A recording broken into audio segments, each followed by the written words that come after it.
Alright, as I walk up here, I feel the burden of change. First of all, very good morning to all of you, and thank you for your presence here at the 65th Annual General Meeting on this day, 20 April 2024. Special acknowledgement to still serving outgoing Council members, session 2023 and 2024. Not forgetting, in particular, still serving IEM past president, including immediate past president, Prof. Norita. For proper address to all present, let me welcome and thank all the IEM fellows, corporate members, graduate members, senior members, student members, associate members, incorporated members, and the new grades of members in engineering technologies and engineering technicians. I'm very honored to be standing on this rostrum delivering this morning coming presidential address. For information of all, this is not my first time standing on this rostrum delivering a speech or report, because I've been serving in so many key positions as office bearer for so many years. First as IEM Bond Secretary, session 2008-2010. Also 2012-2014, and then as Honorary Treasurer, session 2010-2012, and session 2014-2016. So my past role has helped me to understand IEM and its operation, thus preparing me, I hope, to face challenges in the next 2 years, maybe at a higher level. My present address this morning shall touch on the following key areas, which I think will be key to the sustainability and success of the Institution of Engineers Malaysia in many years to come. Keeping our own house in order, especially our volunteers and secretariat, and then keeping our membership, serving them to the best of our ability. Keeping and fulfilling the mandate given to us to realize vision and mission of the institution. And the last one is keeping up with time, technology, and issues of the day. So besides keeping tab with the 4 key areas as mentioned above, my proposed theme for my IEM presidential address 2024 is to carry out our task working hand in hand with the overarching realization of ESG, which stands for Environment, Social, Governance Targets. Hence, the theme shall be ESG as catalyst for engineering evolution, which shall appear in 3 key upcoming memorable events to be organized by IEM, which of course started off with the IEM annual dinner and awards night on 1st June at One World Hotel. Then the IEM Convention and Engineer Exhibition, this will be on 18th to 21st September. KLCC, and last but not least, the major CAFIO 42, the Conference of ASEAN Federation of Engineering Organization, from 22nd to 25th October at Sabah International Convention Center, Kuala Gembaro, hosted by our IEM Sabah branch. As a footnote for this year, 2024, Malaysia is, as represented by IEM, is the chair of AFIO. So hence we are hosting CAFIO 42 for this round as a host. For this, I would like to thank our IEM Sabah branch for their willingness to organize and be the host for CAFIO 42. Of course, with the full support of IEM HQ here, and also all our IEM branches nationwide. Alright, so coming to my first item, keeping our own house in order. So my fellow IEM members, as we say that we should keep wise counsel to ourselves before we teach them out to others. So our IEM has been around for 65 years, and we have about 50 over 1,000 members, the bulk of which are students. As mentioned just now earlier on, that does not really bode that well for us. So over the past number of years, our institution has relied on membership subscription as the main source of income annually, to the extent of sometimes over 65%, as reported about the same by our fund treasurer in today's financial statement report. We have endeavored to establish other income streams such as paid events, utilities, property rentals, insurance, credit card services to member, IEM merchandise sale, uploading of IEM talks to YouTube, etc. But at the same time, we have to be mindful of the high expenditure incurred annually, of which the bulk is personal emolument. We have to think of ways to expand our income stream to generate more revenue so as to reduce dependency on subscription. So this was a challenge given to me early on for this coming session, also to lower the cost of operation. Some years ago, one of our past presidents, I think it's 2010 or 2011, made a resolution for IEM to hit 100,000 membership by year 2020. On a positive spin, we are about halfway there. So about 50,000. Alright. So when I started off in IEM, we are about 15,000 in strength. 1.5. Now we are hitting 50. So as I say, the numbers do not tell the whole story. What we need to have are more membership numbers in corporate and graduate rates, which are more sustaining, not lopsided towards student memberships. Hence, our membership drive promotion MDP must have the full support of all IEM volunteers as well as the branches and committees to carry out membership recruitment drive, and most importantly to convert student members to graduate members, and also to undertake more professional interviews to boost corporate membership from current about 12,000 to at least 25,000. So that's my challenge. Now on the issue with the board of engineers, Malaysia, we have regard to two matters. The launch of the OB outcome-based KE by the board recently, and the planned drawdown of IEM representation to board from 5 to 3, which I find quite perplexing. Now I have to admit here to members that I have not ever served in the main committee of the board for engineers before. Even when I was Hon Secretary, Treasurer, to Vice President, even at Deputy President level. But anyway, we have other priority areas to concentrate on to tackle for our institution and our members. On the issue of the outcome-based PA, now I only want to focus here on the launch of the OB PA, which comes with a new way of assessing PA candidates without them having to submit a report of their work experience nor technical report of a significant project under their charge. So there are a lot of issues that need to be addressed by us together with IEM.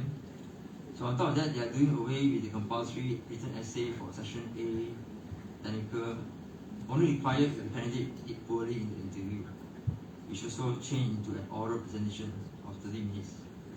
I believe essay Section B is still mandatory. I would not be surprised they also make an option there as well.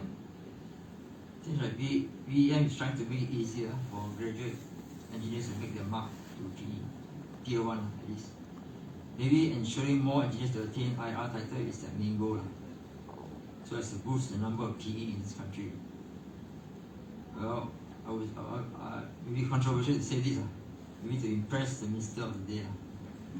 I suppose our statistician in government may not too happy with our low PE number to population ratio, compared unfavorably to our neighbours and our regional partners and so on. But anyway, we have to focus on our own outcome-based PI. Anyway, our focus here is to ensure that we maintain our own standards of competency in IEM professional interview with our own outcome-based PI. That's the only thing we can control. And I believe our standing committee on E&Q are doing their level best in running our PI process, which by the way is in accordance with the benchmark set by IEA and IPEA, agreed upon by Malaysia, to gauge the professional competency of qualified engineers in this country. I have no qualms about our IEM volunteers in carrying out the PI assessment task, which is very commendable. I believe the passing rate for our PI is about 75% to 80%, which is still a bit on the high side. So IEM should not be accused of being too harsh or strict to pass those candidates. in terms of their capability. As compared to the PEPC examination conducted by the board with a passing rate of 5%, I think this is definitely less than 10% as a comparison. So in order to avoid overcome the likelihood of less application coming to IEM, PI due to the easier pathway or the perceived easier pathway of PMPE, we will have to endeavor to communicate better with our members and the community on the need to maintain standards of engineering practice in this country. Also to make our application process more user-friendly, better streamlining, and less tedious in submission. That's always a complaint that we have received. Too many documentation, too tedious, time consuming. So it's something that we can commit ourselves to do better. So the other part of keeping our house in order will be on how we can make our IEM Secretariat more efficient and not to go along the path of many other cumbersome organizations. So with increasing number of full-time staff in order to handle increasing number of committees, subcommittees, formation of TDs and SIG. As we increase the number of TDs, we are inevitably also have to increase our staffing. So this is something that we have to be mindful of. We have to think of how to merge or even to do away with some of the TD or SIG which are not so active. We do have that policy before. Those who are maybe in the bottom, bottom 2 or bottom 3 in the PAOE, after a number of years, they will be asked to either merge with other TDs. So that's something you can think along the line. So this will go a long way to resolve the rising cost of human resources and operation costs.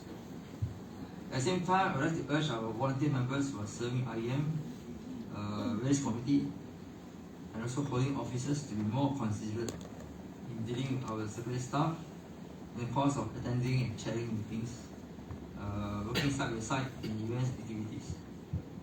So those who are maybe new to IEM way of working, we cannot be too, foresee in how to run IEM committees. Because IEM member, no matter how high or low you are in the corporate world, when you come to IEM, we are all at the same level, right? So to deal with everybody in the equal, fair, and even with our security staff. Okay, so this is something we have to be mindful of. Okay, so I think I've thought enough about that, right? Okay, next one is to keeping our membership to the best of our ability. Now, as we move into areas of how we as volunteers and secretaries serving the needs and benefit our own members, the problem that IEM has been facing in the past few years or even longer is IEM has been focusing on many outreach missions. To that end, I would envisage during my term as IEM President, I would like to forge ahead the following endeavor, where we still need to collaborate with and joining efforts of external organizations, both public and private, in the hope of championing the cause of practicing engineers and to uphold nation building. It's something that we cannot do without. But not to the extent of foregoing our duty of listening to our members. We still have to listen to the voice of our members. So IEM has become so internationalized right now. We are secretary of 2 major regional engineering organizations, namely FIAP and IPA, and very actively involved as in IEA, IPA, Rufio, data engineers, just to name a few. I believe quite a number of our members are not even aware of this. So I think we have to communicate well with them on our effort and our endeavors, which are actually for their benefit. So we have to bring this real benefit of doing this to our members, keep them informed, keep them updated on what's the new development and so on. Hence, it's very important we have to regularly keep in touch with our members by maybe doing more seminar, courses, training, and to update everybody on any decision made, any development, any new direction set, every decision made to all our members.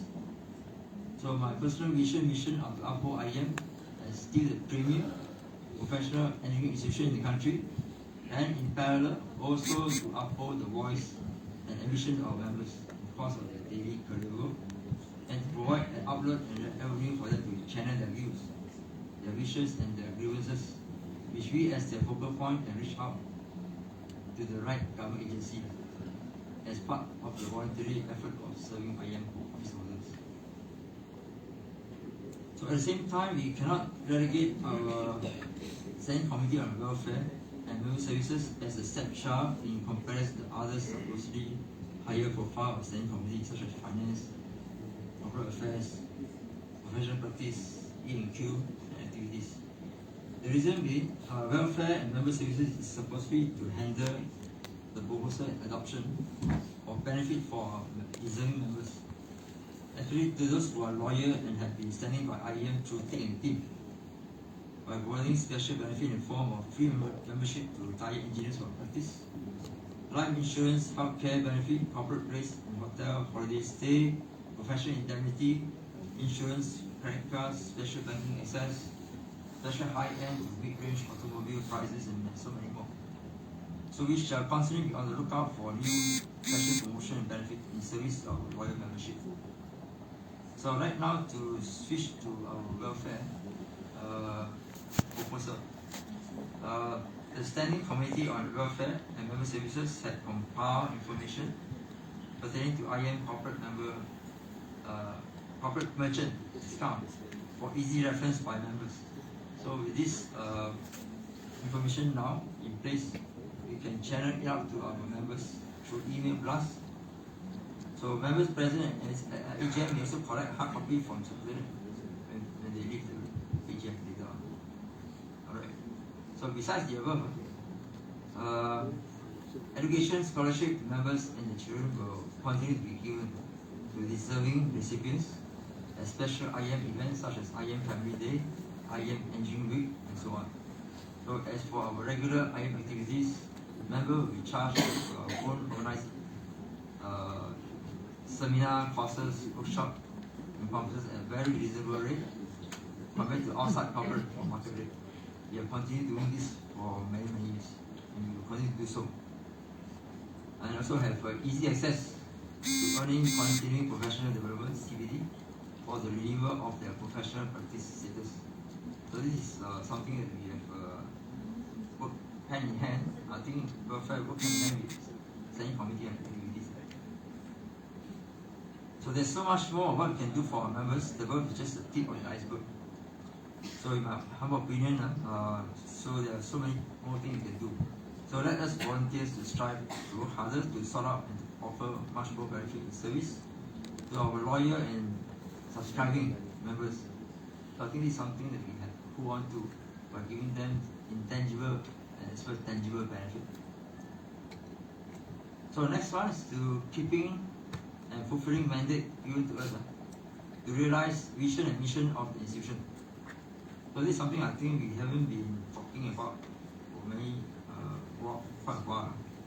It's without doubt that IEM do have vision and mission statement as extracted from IEM webpage. The vision, of course, for IEM aiming to be premier, learned engineering society, championing the adoption of ethics and professional best practice in all sectors of the industry. So this is without doubt we continue doing this. And the mission to do this, promote sound professional engineering practice in support of social economic development of the nation. So this is part of parcel of nation building. Service the need of interest of members and public to uphold social standing, image of the engineering profession. So this is for professional profiling. Contribute towards nation building and strive to enhance society consciousness of science and technology. So this is something towards that stand. So in my personal opinion, the mission is fine. We state clearly what is the end goal or where we would like to be, especially in the mind and opinion of people relevant to our ideas. As for the mission statement, I suppose the service to members should be top in line with my stated opinion earlier on.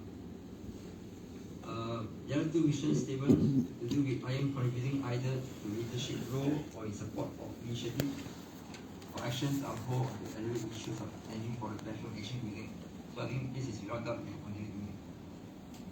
So this is our mission and vision. And of course, the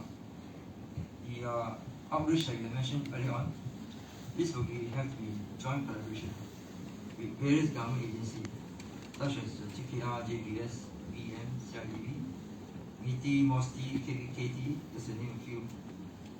We have been doing so much with them before, and we will continue to strive to do this.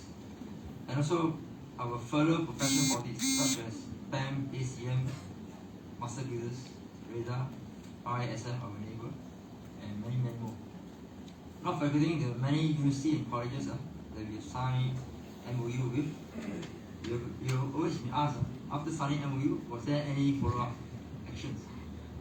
That's to say something there's no action. So we have to strive to do better.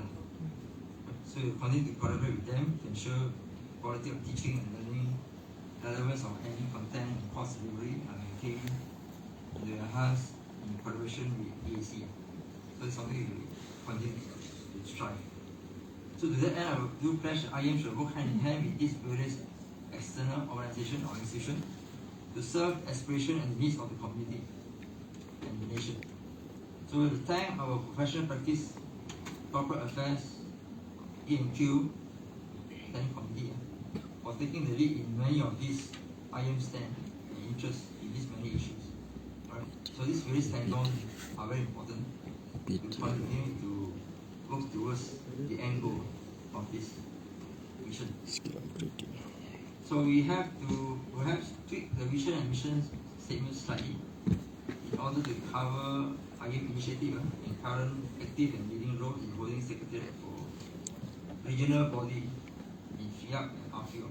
I firmly advocate for the continued pursuit of this endeavor by IEM as they do enhance the value of IEM membership significantly.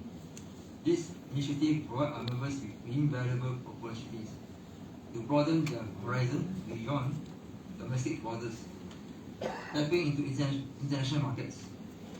Moreover, they serve as platforms to showcase Malaysian capabilities, technological prowess, exemplary work ethics, and adept management skills in steering multinational energy projects. We do have many Malaysian companies nowadays working overseas. On the whole, we have been served well by our corporate affairs and professional practice STANCOM as the mainstay of IEM in assisting IEM to fulfill many of these aspirations as depicted in the vision and mission statement. Of course, at that time, we also give credit and credits to other supporting STANCOM, namely finance, for budgeting, cost control, admission, practical training, APT, for skills upgrading and training of engineers among our membership rank, Info Park, for committing ideas, views, and latest technological advancement and knowledge to members. Alright, so let me move on to the fourth and the last area of my focus area in this address. Keeping up with the times, technology, and issues of the day. So in terms of IEM aspirations of our members, our community and our nation, we have to keep our eye on the latest development happening around us, both locally and internationally. I would like to highlight on the following key aspects again, on the theme of environmental social governance ESG for practice and adherence to IEM. We have done evolution of engineering practice in the direction of AI, industrial evolution, as in IR 4.0 and C 4.0. Contribution by IEM technical division, special interest group, and various sections, women engineers, young engineers, they have contributed tremendously. Alright. The big IEM annual event, the IEM Convention Engineer Exhibition, and then the Persian paper and guidelines. And just now, as reported by our Hon Secretary, Persian paper guideline and so on has been reviewed and adopted by government agencies. The theme ESG was adopted in view of the importance of continuing the previous presidency's theme, which was focused on sustainability of our institution and our profession in light of worldwide pandemic challenges faced in the last few years. Hence, for this year, 2024, IEM shall embark on promoting the ideals of ESG, preserving and protecting our environment, to foster the relationship and interlink of engineering technology advancement with social aspect as in economy, trade, politics, law, and order, and last but not least, how to eradicate poverty. And that rules and regulation in conjunction with ethics apply fully and comprehensively in engineering practice. Like we as engineers are how accountable. I think we all know that as ethics. We are held accountable to the public in works produced, not compromising safety, health, and welfare to all stakeholders. So in conjunction with this matter, in line with the theme of my presidential address today, I'm pleased to inform that the IEM Standing Committee on Professional Practice has taken the initiative to produce the IEM guideline on simplified ESG disclosure for built environment. It is my pleasure to hereby launch the guideline, which is downloadable by members. I think there's a video going to be shown here.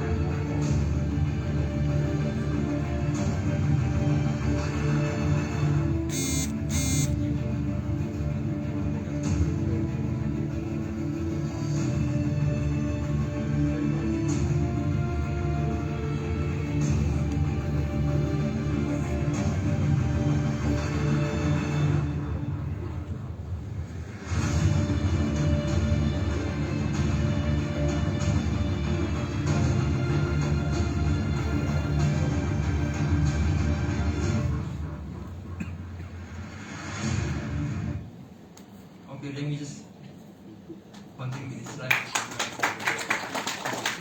Now, the Standing Committee on Professional Practice has worked very hard to produce this ESG guideline. But this is focused mainly on the built environment, right? They're very focused. Okay, so this group engineering in the construction sector, right? On the built environment. Okay, but not only engineers, even non-engineers, architects, surveyors, and so on, and planning.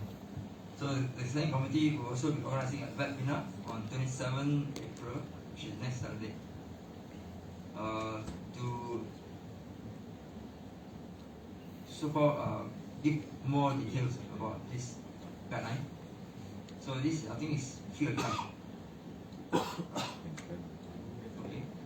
I will encourage you to listen for this webinar.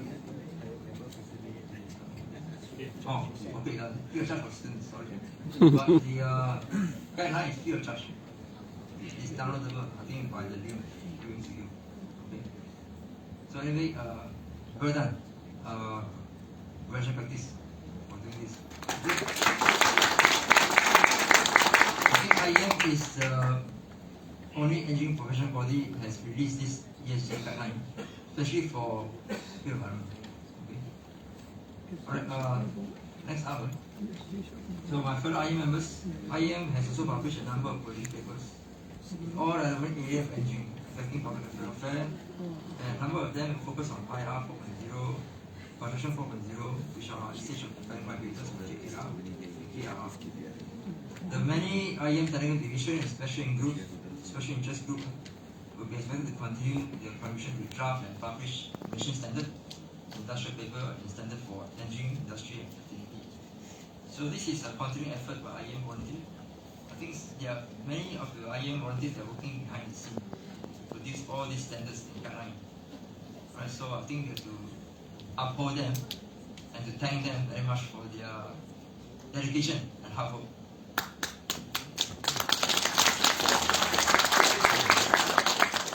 It was also during presidency of Engineer Australia, our past president, when he initiated the well-received and important annual event of IEM Convention